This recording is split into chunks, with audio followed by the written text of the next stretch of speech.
ব্রহ্মচারী ভালো করে।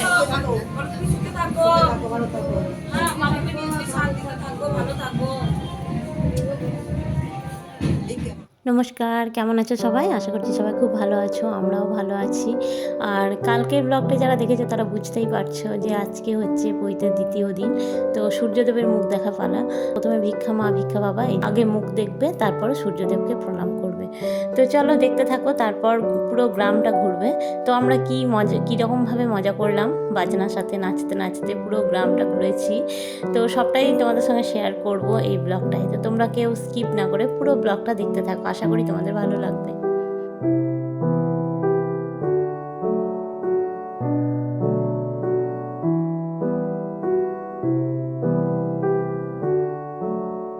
তারপর সবাই একে একে যারা কালকে ভিক্ষা দেয়নি সবাই আজকে দিচ্ছিল, মানে কেউ কেউ দিচ্ছিল আজকে। আর সবাই ব্রহ্মচারীকে প্রণাম করছিল। তো এটা আগে যেটা হতো 4 দিনে বেরোতো, 4 দিনের পরে বেরোতো, তারপর সবার মুখ দেখতো। মানে ভিক্ষা বাবার আগে মুখ দেখে সবার মুখ দেখতো, তারপর সবাই প্রণাম করতো। কিন্তু এখন ওই যে আগের ব্লগটাই বলেছিলাম যে এখন রাখে না, 4 দিন কাউকেই রাখে না। আর বাচ্চাগুলোও থাকতে পারে না, খুবই কষ্ট হয় 4 দিন থাকতে। কাউকে না দেখে 4 দিন থাকা একা একা খুবই কষ্টের। তো এখন 1 দিন করে দিয়েছে সেই জন্য। আর এখন ওকে ছাদে নিয়ে যাওয়া হচ্ছে সূর্যদেবের মুখ দেখার জন্য। আর আজকে সূর্যদেবও উঠতে একটু দেরি করে ফেলেছেন, মানে সকাল থেকে একটু মেঘমেঘ করছে, তো সেই জন্য অনেকটাই দেরি হয়ে গেছে সূর্যদেবের উঠতে।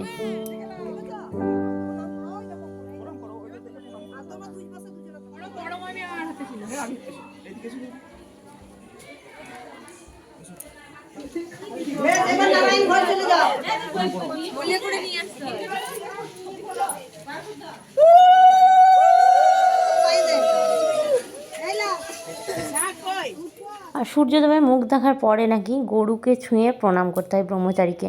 তো সেই জন্যই গরুটা নিয়ে এসেছিলো, ওটা আমাদের পাড়ারই কাকিমা গরুটাকে নিয়ে এসেছিলো। আর ও প্রণাম করে নিল, গরুটাকে ছুঁয়ে প্রণাম করে নিল। তো এগুলো অনেক রকম নিয়ম থাকে, বইতের সময় অনেক রকম নিয়ম দেখতেই পাচ্ছ। আর ব্রহ্মচারী এখন সবাইকে যারা যারা প্রণাম করছে সবাইকে কিন্তু প্রসাদ দিয়ে দিচ্ছে।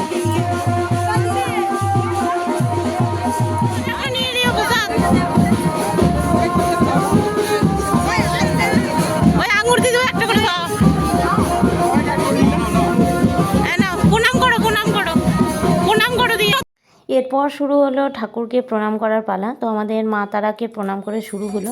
ওর পুরো গ্রামে যত ঠাকুর মন্দির আছে সব জায়গায় গিয়ে ব্রহ্মচারী এবার প্রণাম করবে। নতুন ব্রাহ্মণ হয়েছে সেই জন্য সব ঠাকুরকেই প্রণাম করে নেবে।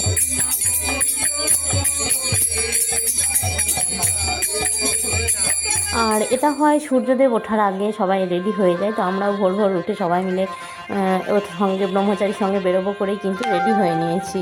আর চলো আমাদের সঙ্গেই ঘোরো তোমরাও, পুরো গ্রামটা তোমাদেরকে ঘুরিয়ে দেখাবো।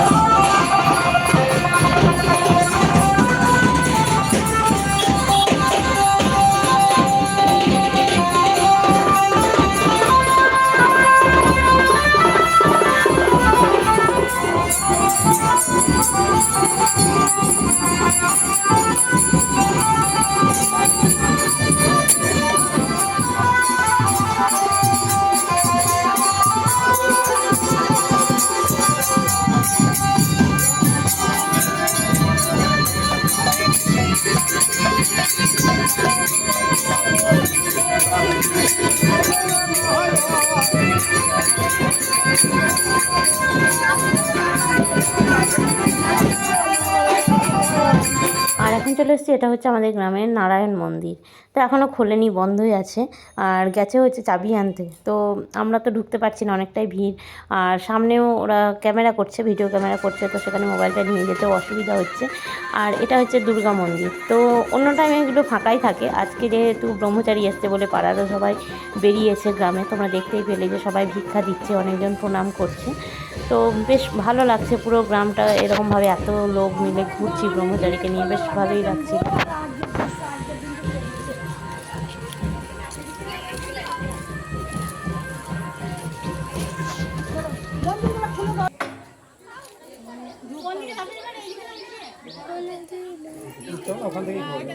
আর এটা হচ্ছে আমাদের গ্রামের শিব মন্দির। এই মন্দিরগুলো আমাদের গ্রামে বহু পুরনো মন্দির। মানে ছোট থেকেই দেখছি মা মা যখন আসে জল ঢালতে মহাদেবের মাথায়, তখন এখানে আমরা আসতাম জোড়া শিব মন্দির আছে।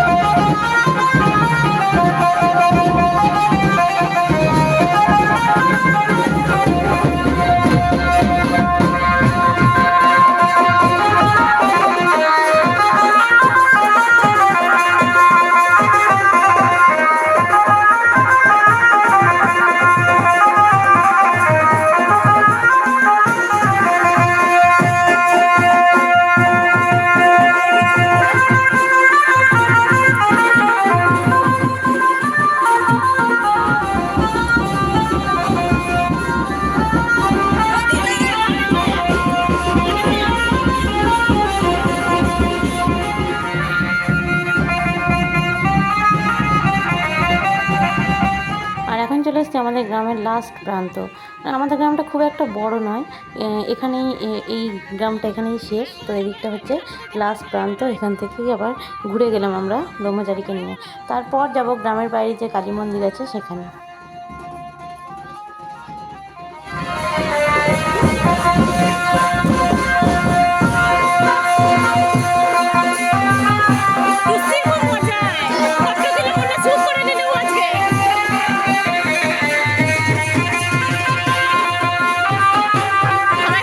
গ্রাম সাইডে এই একটা মজা যে মানে কোনো বিয়ে পৈতে বাজনা করলে গ্রামের সবাই বেরিয়ে আসে, সবাই মোটামুটি আনন্দ করে।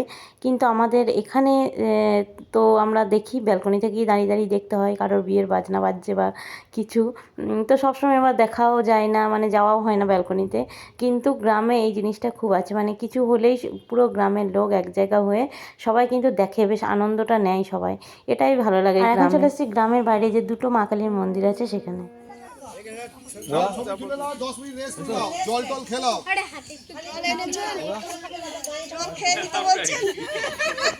আর এখানে সবাই আমরা এসে প্রণাম করে নিলাম মা কালীকে। তারপরে সব একটু বসে গল্প করে তারপর ফটো তোলা হলো এখানে, মানে সবাইকে নিয়ে একটা করে ফটো হলো, গ্রুপ ফটো হলো।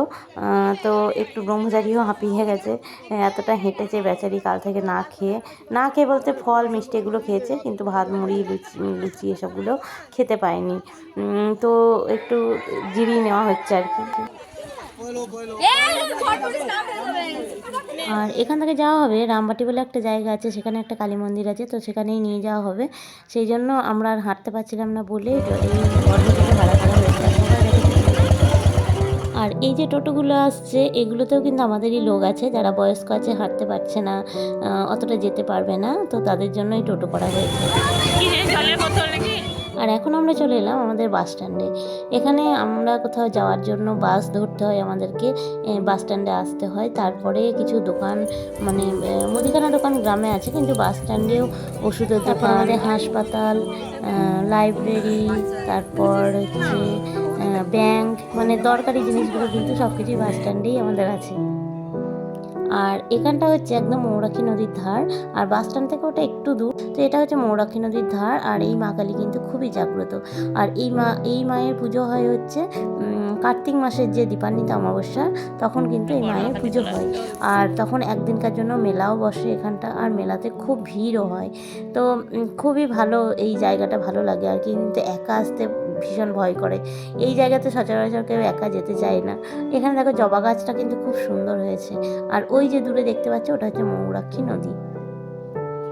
তো বর্ষাকালে কিন্তু পুরো ভর্তি থাকে, বন্যার সময় এটা পুরো ভর্তি থাকে, ভয় লাগে দেখতে। আর আমরা ওখান থেকে ফিরে গেলাম। আসার সময় আমরা আর ভটভটিতে উঠিনি, আমরা হচ্ছে সবাই মিলে, মানে সব বোনগুলো একসঙ্গে আমরা আড্ডা দিতে দিতে হাসতে হাসতে এই মাঠের মধ্যে দিয়ে যে আল রাস্তা আছে, আল রাস্তা ধরে আমরা তাড়াতাড়ি করে চলে এসেছি। আর এটা কিন্তু আমাদের বেশ মজা হয়েছে, খুব মজা হয়েছে এদিকে আসতে গিয়ে। তো রিকুর পূজাতে এত আনন্দ হবে আমরা মানে স্বপ্নেও ভাবিনি, খুবই আনন্দ পেয়েছি আমরা। 3-4 দিন ধরে খুব মজা করছি, সবাই মিলে এক জায়গা হয়েছিলাম। আর এখন হচ্ছে খাওয়া দাওয়ার পালা। এখানে কী কী রান্না হয়েছে চলো দেখিয়ে দিই। আলু পোস্ত, ভাত, কাটলেট এটা, আর হয়েছে গিয়ে এই যে পনির আর ছোলা দিয়ে একটা ছোলা দিয়ে পনির, কাবলি ছোলা দিয়ে পনির, আর এখানে রাইস, আর হচ্ছে মাছ আর চাটনি।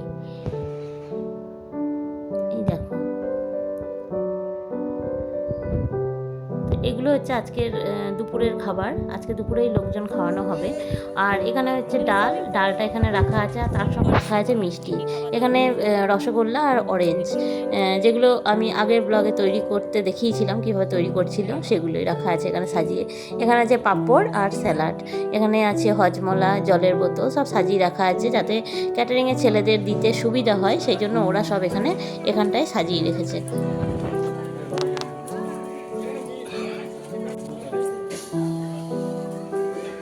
খাইনি, এরপরটাই বসবো।